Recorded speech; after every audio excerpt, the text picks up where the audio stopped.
Hello dear students, and welcome to another session on language and linguistics. In today's video, we shall discuss modern linguistics. So till the previous video, we had discussed the traditional approach to linguistics.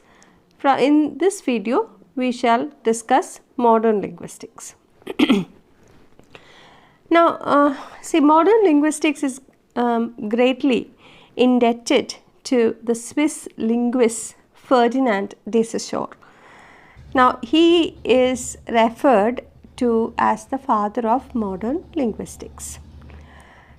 Now, different schools of linguists in the 20th century drew directly or even indirectly from his Cours de linguistique générale, which is a course in general linguistics, which is published in early 20th century. The Saussurean ideas that influenced modern linguistics may be summed up as follows. Now, we had already discussed this when we studied language and its characteristics. So, it's just again a repetition, but it was Saussure who gave us this these characteristics, linguistic features. Now, it was Saussure's idea, or according to Saussure, language is a system. It is a whole or a totality composed of elements or units. Now, these elements can be arranged or rearranged in specific ways to derive different kinds of structure underlying the utterances in that language. For example, Dhruv wrote a book. Dhruv wrote a book. Now, this has a structure, isn't it? What is the structure? Subject, verb, and object. That is SVO. When this structure is transformed into VSO. Now, what is VSO? Verb, subject, and object. What do you get? You get an interrogative sentence. When I taught you the chief features of language, I told you that language is a system, right? And it is composed of elements which can be arranged and rearranged. We also studied duality of structure, remember? Yeah? We studied how words or the speech sounds can be arranged and rearranged to form vocabulary, new words, and also new sounds. We also studied how we can arrange and rearrange sentences to make different meanings, right? Remember, Veena loves Meera, Meera loves Veena. They're two different sentences having two different meanings. Likewise here also, now look at we can rearrange the structure. That's what I'm going to speak to you about. Dhruv wrote a book. Dhruv wrote a book is a declarative sentence, right? It is a declarative sentence. It's a statement, it's a declarative sentence. Dhruv wrote a book. The structure of the sentence is subject. Who is the subject here? Dhruv is the subject. And wrote is the verb in the past form, right? A is an article and then you have the object. So, Dhruv wrote a book can be briefly summed up as, the structure can be summed up as subject plus verb plus object. So, in English it's normally the SVO. Now, this structure can be rearranged or transformed to make an interrogative sentence. It can be rearranged. If we put verb, then subject and object, we get an interrogative structure. For example, the verb here, you want to make it an interrogative sentence. So, definitely you have to use a verb in the interrogative. Did Dhruv write a book? Question mark. Now,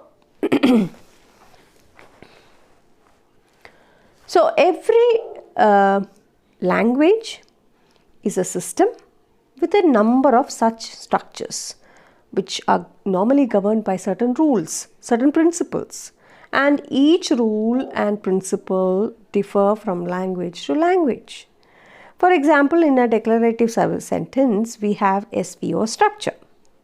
Rama ate a mango, right?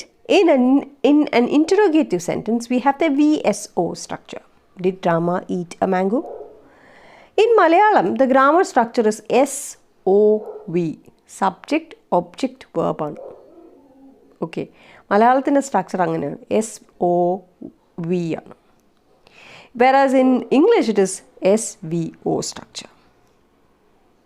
Alright, so behind the innumerable sentences in a language, there is a grammatical system comprising of a different number of structures which may be transformed into other structures. അപ്പോൾ rearrange ചെയ്തും transform ചെയ്തും ഒരു സ്ട്രക്ചറിനെ തന്നെ നമുക്ക് പല structures ആയിട്ട് മാറ്റാൻ പറ്റും, പല സെൻറ്റൻസസ് ആയിട്ട് മാറ്റാൻ പറ്റും, പല sentences with a different structure, with a different meaning. Rama ate a mango, the structure is different, the meaning is different, the tense is different. Did Rama eat a mango? Now you get a different structure, you get a different meaning. It's a question, right? So we can arrange in a language, there are innumerable ways in which we can arrange and rearrange sentences, grammatical sentences, and we can create different sentences. So language is a system of systems, a system with a number of subsystems as its components. So language, it is a system of systems. It is a system, of course. It is a totality composed of elements and units. Then language is a system of systems also. Because in this system called language, there are various subsystems. In every language, you have a system. Like for example, phonology is a system, morphology is a system, syntax is a system, semantics is a system. And ഇതിനെല്ലാത്തിനും ഓരോന്നിനും subsystems ഉണ്ട്. Okay? For example, English has a phonological system of 44 phonemes. 44 speech sounds alle namukkullathu English la. Appo the phonology is a system in the language. Language ennu paranja വലിയൊരു സിസ്റ്റത്തിനകത്തുള്ള ഒരു subsystem ആണ് phonology അല്ലെങ്കിൽ phonology. ഫോണോളജിക്കകത്ത് ഉള്ള that subsystem has number of other systems. Okay, language is a system, and then in language you have another system or subsystem called phonology. Phonology-ക്ക് അകത്ത് വരുന്ന കുറേ subsystems ഉണ്ട്. It comprises of what? ഈ 44 phonemes comprises of what? Comprises of 20 vowels and a system of 24 consonants. അപ്പോൾ phonology ഒരു system, അതിൻ്റെ ഉള്ളിൽ 44 speech sounds. 44 speech sounds can be again subdivided into what?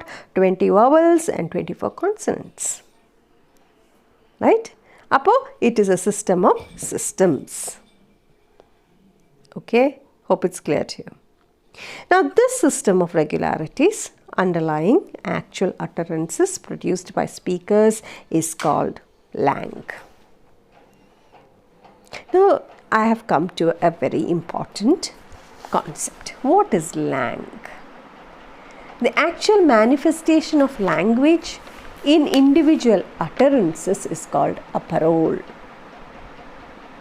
So parole is the concrete manifestation of language either through speech or through writing.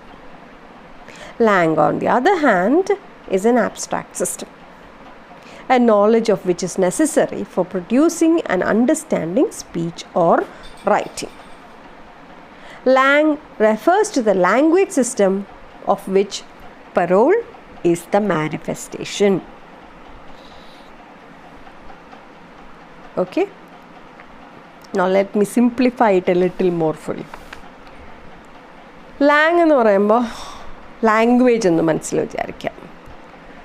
Language എന്ന് പറയുമ്പോൾ tongue എന്ന് മനസ്സിൽ വിചാരിക്കാം. ഇതൊരു ആബ്സ്ട്രാക്റ്റ് ആയിട്ടുള്ളൊരു സംഭവമാണെന്ന് മനസ്സിൽ വിചാരിക്കാം. Langue is a part of language, it's a part of tongue, it's a part of an abstract system. Parole, on the other hand, is a part of speech. It's a part of speaking. It's a concrete thing. So when I mean by abstract, I mean it is in your mind. You can't record it, you can't observe it. The rules and regulations, the conventions, and so on and so forth, that every language has. Whereas parole, on the other hand, is concrete. It is recorded with speech or any audio device. You can write it also. Langue is a complete system of signs. It is a set of rules. It is a construction. The society has created it for you. It has already created, it is already there. All you have to do is use it. It is shared by the speakers of the community. Langue is shared by the speakers of the community. The knowledge of the language. We have it in our brain, we have it in our mind. This is an abstract knowledge. And it is shared by all members of the speech community. But parole, on the other hand, is actual realization of language through speech or writing. I hope you are able to follow me. We have langue in our mind. We have the rules of the language. It is there in your mind. What we say, the SVO system, 44 phonemes, arranged and rearranged, the vowels, the consonants, and so on and so forth, all the abstract systems. You cannot, langue is a very big abstract thing. And when we actualize it or utter it or use it or speak it or write it, it becomes parole. You speak. So it can be considered as an individual speech, a person's speech. So parole is when you speak, how you speak. Nitya's speech is different from that of Fahmin's. Fahmin's speech is different from Smear's. Smear's speech is different from Adarsh. Adarsh's speech is different from what? Abhishek. But all of you know the language. Malayalam, അറിയാം, എല്ലാവർക്കും അറിയാം. അതിൻ്റെ കുറേ എന്താണ് അതിൻ്റെ കുറച്ചൊക്കെ origin അറിയാം, അതിനെ പറ്റിയിട്ടുള്ള റൂൾസ് അറിയാം, ക്രിയ എന്താണെന്നുള്ളത് അറിയാം. നിങ്ങൾ മലയാളത്തിൽ 10th വരെ മലയാളം പഠിച്ചതിലുള്ള റൂൾസ് ആൻഡ് റെഗുലേഷൻസ് അറിയാം. അതിനകത്ത് ഒരുപാട് നിങ്ങൾ പഠിക്കാത്തതും നിങ്ങൾ അറിയില്ലാത്തതുമായിട്ടുള്ള ഒരുപാട് റൂൾസ് ആൻഡ് റെഗുലേഷൻസും ഉണ്ട്. അത് ഇപ്പോൾ മലയാളം ടീച്ചറായ രഞ്ജിത്ത് സാറിന് വളരെ ക്ലിയർ ആയിട്ട് അറിയായിരിക്കും. സാറിനെക്കാട്ടിലും കുറച്ചും കൂടെ അതായത് even a teacher is not able to completely accumulate and understand langue. It's all the rules, the regulations that it's all to do with that particular language. Whereas parole, on the other hand, is how you use that language. Abhishek എങ്ങനെയാണ് മലയാളം ഉപയോഗിക്കുന്നത്, അഭിഷേകിൻ്റെ understanding, അഭിഷേകിൻ്റെ knowledge of Malayalam, അഭിഷേകിൻ്റെ style of talking Malayalam. Smear's style of talking Malayalam is different from Abhishek. Nitya's style of talking Malayalam is different from that of Fahmin. I'm not speaking about the dialect. I'm speaking about your knowledge and how you utter it. For another example would be English itself. You know grammar.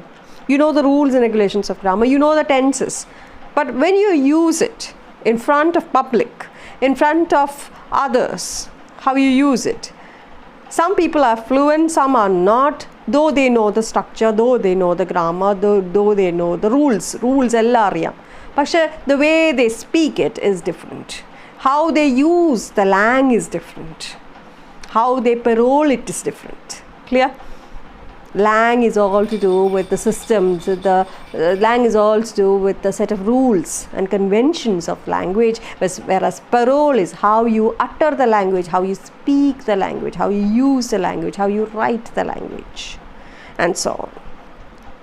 So parole is an individual thing. It's a concrete thing. I can see how you talk. I can see how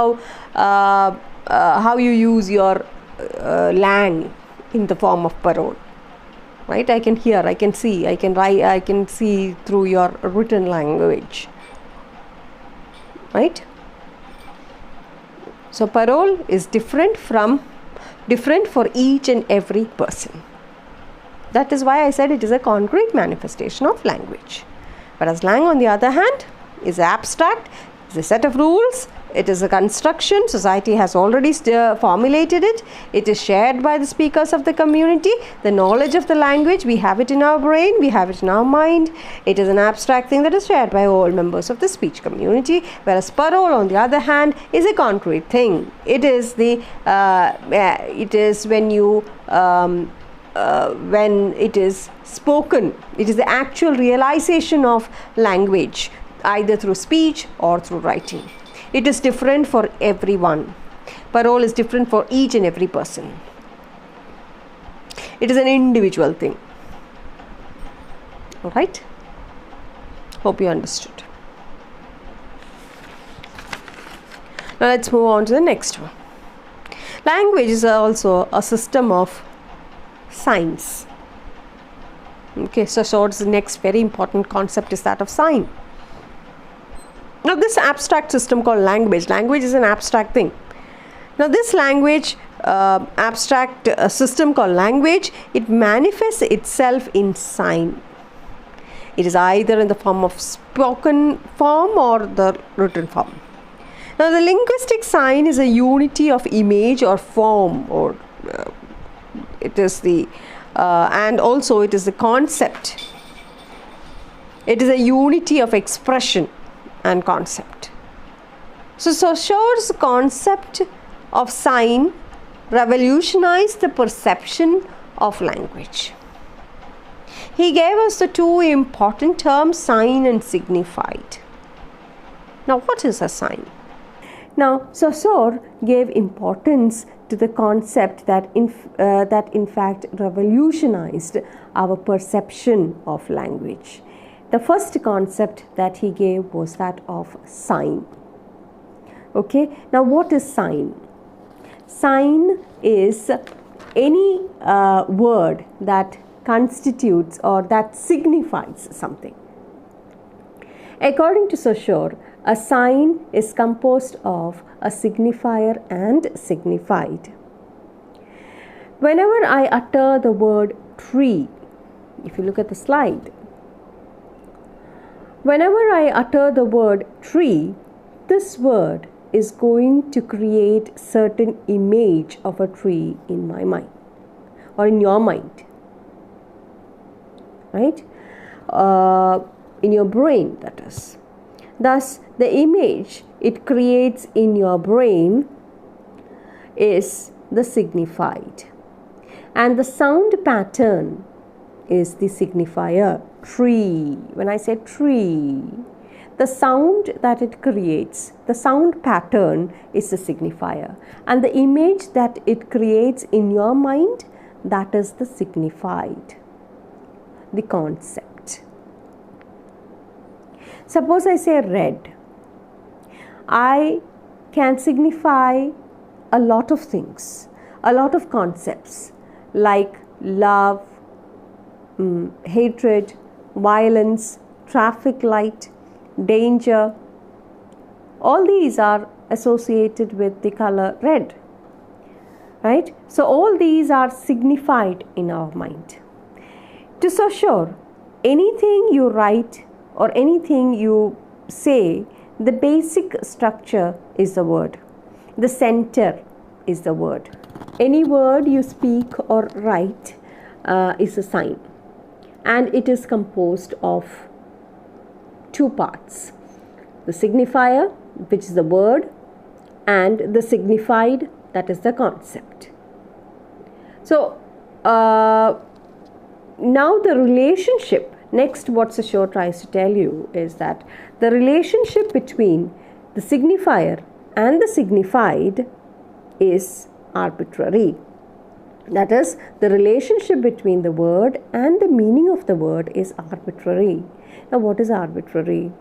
Arbitrary means it is not natural. It is a social construct.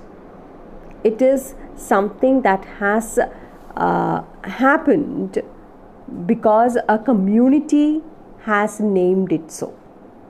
They had named it perhaps so that they could have a collective, or they could have a name for a collective, collectively have a particular name for a particular object.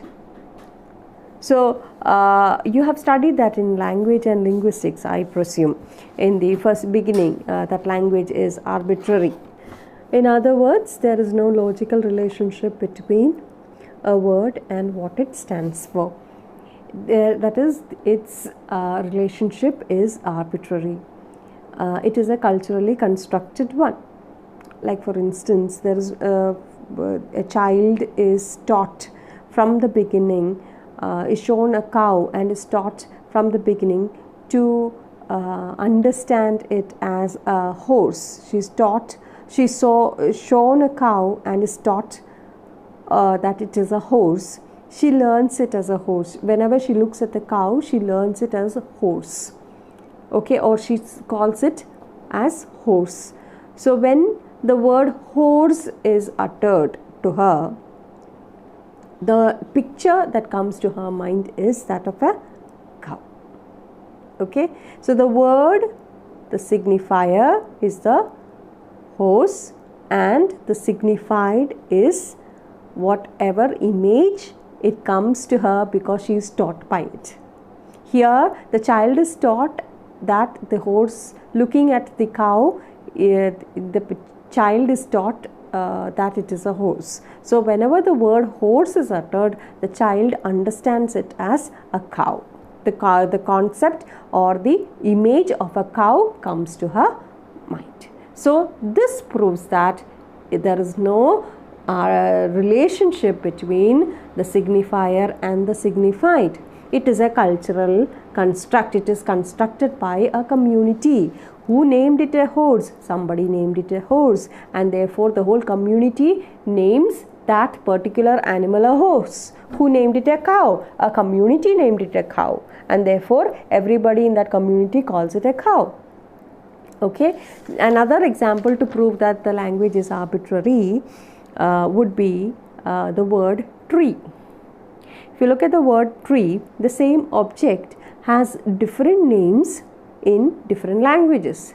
It is called maram in Malayalam, right?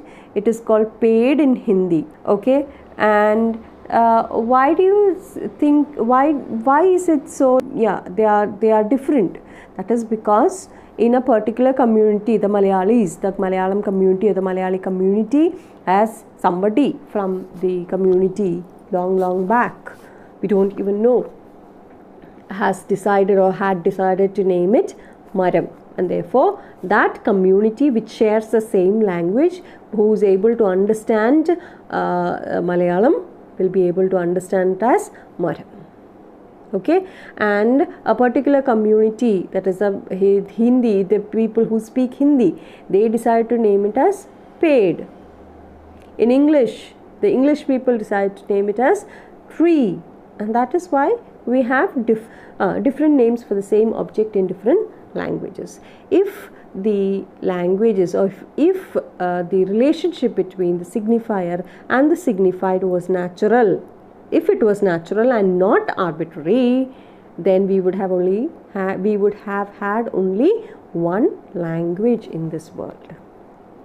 Okay, but that is not the case. It is arbitrary. It is a cultural construct. Okay, it is a culturally constructed one. He also states that, he further states that the sign is, the meaning of the sign is also arbitrary. Now here, earlier we said that the relationship between the signifier and the signified is arbitrary. Here he goes to the extent, or he further goes on to add that the meaning is also arbitrary. So it is not only the relationship but the meaning also. Now what does he mean by that? So when I say tree, the tree to Rumaisa would be a beautiful watercolor that, or the picture of a tree that she painted the other day. Or to Basneen Huda, it would be a beautiful poem, by Keats, or even a poem that she herself has written. To Hiba, it would be the tree, the walnut tree, or the tree, the walnut tree in her backyard that would give her walnuts, and which she can decorate on her cake. Yes, she's a baker and she loves baking cake. So to Hiba, it would be the tree that gives her ample lot of, or baskets of walnuts. To Sharon, it would be his favorite mango tree. To Abin, it would be the jackfruit tree. Okay, so to different people. To Farsana, she would be thinking that thinking in a different way. To her, it would be trees as the lungs of the earth. Yes. And she would be thinking of it from the environment point of view. So the concept of the tree remains the same, the image, that is, the concept would be a woody structure, or a woody structure with with a big trunk and lots of branches and fruits or flowers on it. That is the concept. The concept would be the same, but the image or the meaning it gives you will be different. Two concepts, what are they? The first one, in a sign is composed of two parts, the signifier and the signified. And when you look at the relationship between the signifier and the signified, the relationship is arbitrary. Not just the relationship between the signifier and the signified is arbitrary, but also the meaning is also arbitrary. Okay, again, let me give you another example that you would like. YouTube logo. Okay, now you all know YouTube logo because many of you are YouTubers, and your classes are also in YouTube. So when you get to understand the YouTube logo, the signifier, what is the signifier there? The red color with a play button, that is the signifier. And what is the signified? The concept that emerges in your mind, the videos. Maybe nowadays it is the video lessons, because every day you have to sit from 9:30 to 11:30 to watch these videos. So the first thing that comes to your mind when the word YouTube is uttered would be what? The concept it stands for, the videos that you watch. Okay, so when these two mix together, when the signifier and the signified mix together, then you have the sign. Okay, so YouTube logo and the concept to which it stands for, when it comes together, you have the sign, the signifier and the signified. Okay, so what is this YouTube logo? Again, YouTube logo is a cultural construct. Who constructed it? The people, the developers who they constructed it, right? And to a person who has no idea of internet, let alone a computer, they would not be able to understand what YouTube is, right? So it is a community, and only a community who shares the same ideas and thoughts will be able to understand it. So again, we can say that it is the relationship is arbitrary. It is a cultural construct. Okay, now that you have understood the concept of sign, signifier and signified, let's move on to the next concept given to us by Saussure. The next concept is the relationship between linguistic units, syntagmatic and paradigmatic.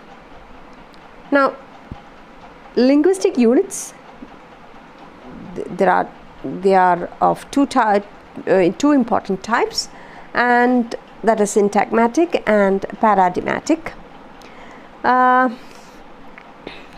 Syntagmatic is the linear arrangement of units like sounds, letters, words, etc.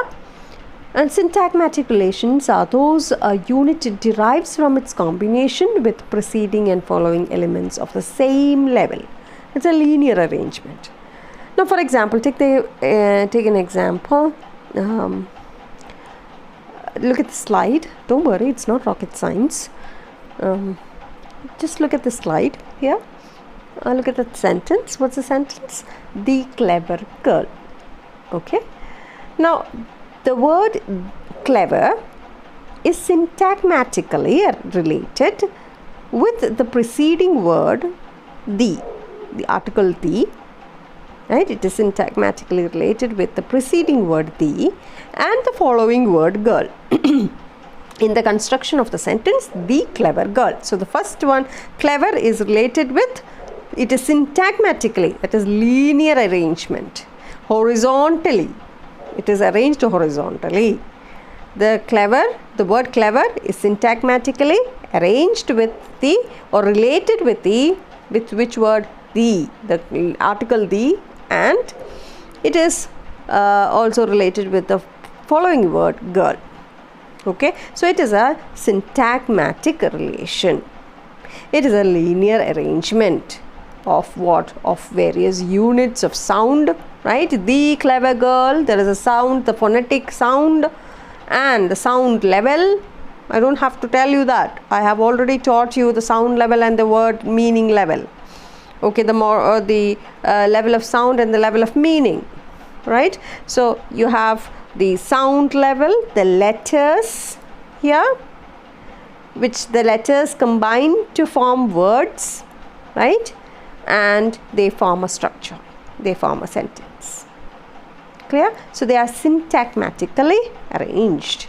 They go in a linear arrangement, a linear motion of units like sounds, letters, words, etc. Paradigmatic, on the other hand, is the vertical arrangement of units like sounds, letters, words. The sounds, the letters and the words, they are arranged vertically, coming down. There are relations between an element and other element of the same level. And this, for instance, just look at this sentence. Okay, the clever girl. That sentence, okay, it is arranged. Now we studied what syntagmatic arrangement is. It goes in a linear arrangement or a horizontal arrangement. All right, the words, the sounds, the letters are all going in a linear arrangement or a horizontal arrangement. Now let's look at it in the vertical form, the vertical arrangement. Now here is where you have to pay attention. See, the word clever can be replaced by, say, pretty. It can be replaced by dark. It can be replaced by fat, thin, tall, etc. Right? So these words can occur in the context of the dash girl. I'm going to remove the word clever. Okay, I'm going to take the word clever. I'm going to replace it with the pretty girl. All right. I can form another one, the dark girl. Let me form another one, the tall girl, the short girl, the sweet girl, and so on. So word classes like nouns, verbs, adjectives and adverbs, they form the paradigms. Okay, they form the paradigms. Let me, I feel you haven't understood. Let me just, I'll simplify this a little more. Okay, sentences are made up of a chain of words. Just listen very carefully. In a sentence, are normally made up of what? Made up of a chain of words. Alle? Or chain of words കൊണ്ടാണ് ഒരു sentence ഉണ്ടാക്കുന്നത്. Syntagmatic relationship എന്ന് പറഞ്ഞു കഴിഞ്ഞാൽ it looks into this chain of words which make up sentences. ഒരു sentence ഉണ്ടാക്കുന്ന ഒരു കോമ്പിനേഷനെയാണ് syntagmatic relationship എന്ന് പറയുന്നത്. The combination of words are made possible by the relation between the combined words. അതിൻ്റെ കൂടുള്ള വാക്കുകളുടെ ബന്ധം അത് തമ്മിലുള്ള റിലേഷൻ വെച്ചിട്ടാണ് ഈ സെൻറ്റൻസ് ക്രിയേറ്റ് ചെയ്യുന്നത്. For example, you are a good student. In this sentence, okay, this is a sentence made up of a group of words combined together in a linear arrangement to form a sentence. Or a linear arrangement ആണ് you കഴിഞ്ഞാൽ are കഴിഞ്ഞാൽ a കഴിഞ്ഞാൽ good കഴിഞ്ഞാൽ student. അപ്പോൾ together there is a connection, there is a syntagmatic relationship between are with you and you is correlated with are with the article a, right, and good with the noun student, correct? So the relation is that of a pronoun plus an auxiliary verb plus an article plus an adjective plus a noun. So you will find that the preceding and the following words follow certain rules. Okay, ഈ ഒരു pronoun കഴിഞ്ഞു കഴിഞ്ഞാൽ എന്ത് വരണം, ഒരു article കഴിഞ്ഞു കഴിഞ്ഞാൽ എന്ത് വരണം, ഒരു നൗണിന് മുന്നേ അത് ക്വാളിഫൈ ചെയ്യണമെങ്കിൽ എന്ത് വരണം, അഡ്ജക്റ്റീവ് വരണം അല്ലേ, അങ്ങനെ ഒരു റിലേഷൻ ഉണ്ടാക്കുന്നു. So you will understand that there is a preceding, there is a rule, it follows certain rules. So syntagmatic means it discusses such relations of words in linear arrangement in a sentence. അത് നേരെയുള്ളതാണ്, horizontal ആയിട്ട് പോകുന്നതാണ്, അല്ലെങ്കിൽ linear അറേഞ്ച്മെൻറ്റിൽ പോകുന്നതിനെയാണ് syntagmatic എന്ന് പറയുന്നത്. On the other hand, paradigmatic relationship holds the elements of the sentences which can be substituted, which can be replaced for another in the given context. Okay, and paradigmatic relationship always goes in a vertical nature. Let me give you some more example. For example, Chaco likes apple. Chaco likes apple. The relation between Chaco or likes is correlated with Chaco and apple. Okay, it is related with the preceding noun, that is Chaco, and then the following noun, that is apple. Okay, and it follows a structure. This is a syntagmatic relation. Whereas I can replace Chaco with Niharika. I can replace the word likes with another synonym, loves.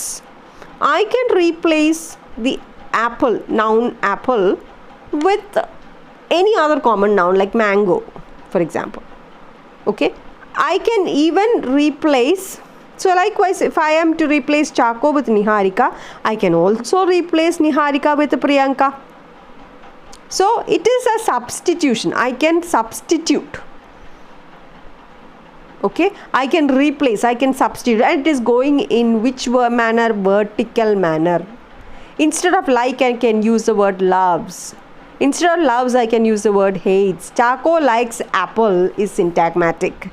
Whereas Chaco replaced by Niharika, Niharika replaced by Priyanka is paradigmatic. Likes replaced by loves, loves replaced or substituted by hates is paradigmatic. Apple replaced by mangoes, mangoes replaced by chiku, again is paradigmatic. Clear? So this relationships among the elements which can be substituted by another in a given context is known as paradigmatic relation, and it goes in a vertical manner. The other one goes in a linear manner, that is horizontally. Both syntagmatic and paradigmatic operates in phonemes, morphemes and words also. For example, again, ഇതിപ്പോൾ നമ്മളൊരു sentence ആണ് നോക്കിയത്, നമുക്കിതിൽ sound സിസ്റ്റത്തിൽ എങ്ങനെയാണോ അല്ലെങ്കിൽ ഒരു വാക്ക് എടുത്തിട്ട് അതിൻ്റെ സൗണ്ടും അതിൻ്റെ ലെറ്റേഴ്സും നോക്കാം. I'll just write a few letters here, k, p, b and m, and I'll just write at. Okay, so I can write k, a, t is a relationship. What is the relationship there? It is syntagmatic. It is going in a linear relation or a linear arrangement. K followed by a and a followed by t, cat. Okay, so that is a syntagmatic relationship.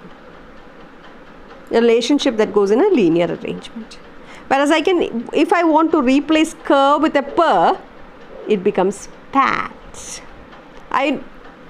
If I want, I can replace p with a b.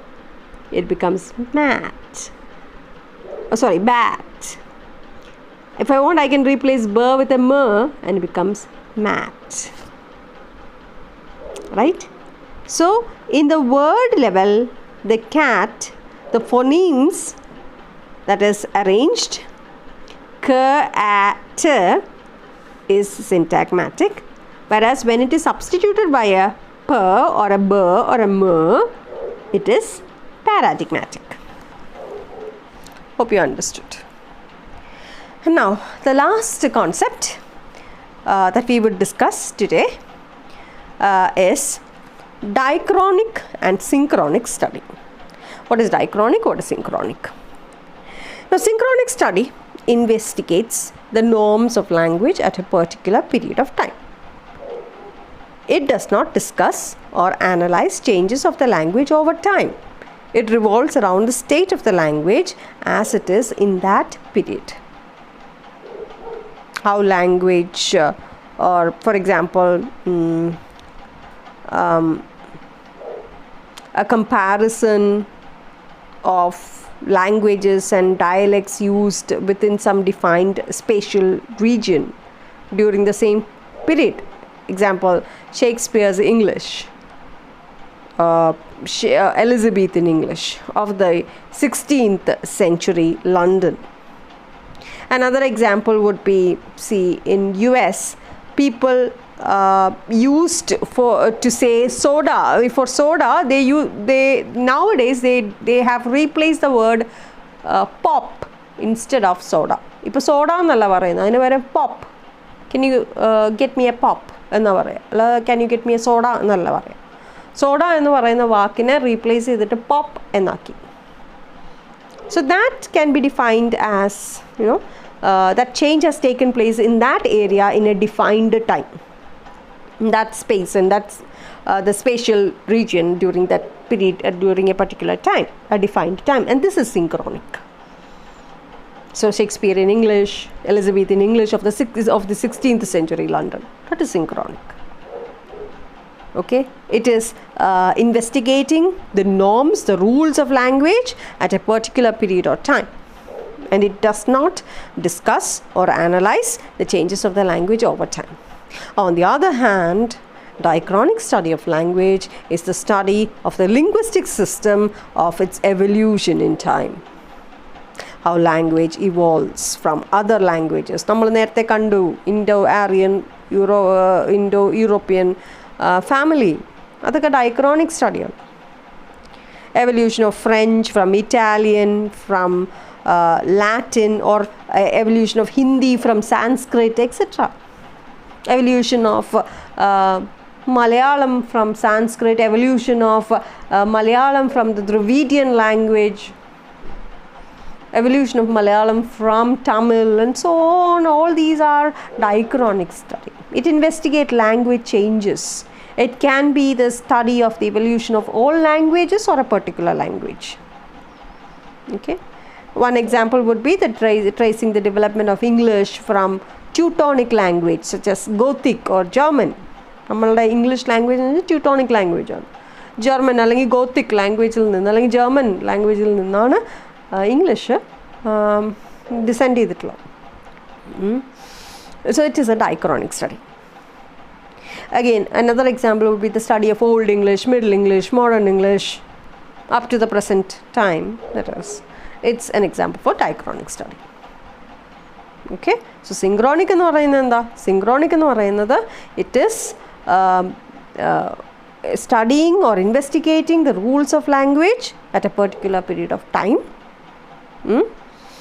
And it is a comparison of language or dialects used within some defined spatial region or during the same period. Example would be Shakespeare's English, Elizabethan English of the 16th century, or say maybe Milton's period, Milton's English, how Milton's English or the English of the Commonwealth period was during that particular time, and so on. Okay, or even വാക്കുകളുടെ വ്യത്യാസങ്ങളാണെങ്കിൽ how a particular word is changed over the period of time and how it is used in a defined time, that is earlier, like for instance ഒരു 10-20 കൊല്ലത്തിനകത്ത് എങ്ങനെ ഇത്ര വ്യത്യാസം എങ്ങനെ വന്നു, എങ്ങനെ വ്യത്യാസം വന്നിട്ടുള്ള കാര്യങ്ങൾ ഡിസ്കസ് ചെയ്യുന്നതിനാണ് സിൻക്രോണിക് എന്ന് പറയുന്നത്. It gives a particular, it investigates the norms of language at a particular period of time, whereas diachronic is a historical study. It is a study of the evolution of language, linguistic system and its evolution in time. Okay, that's about it.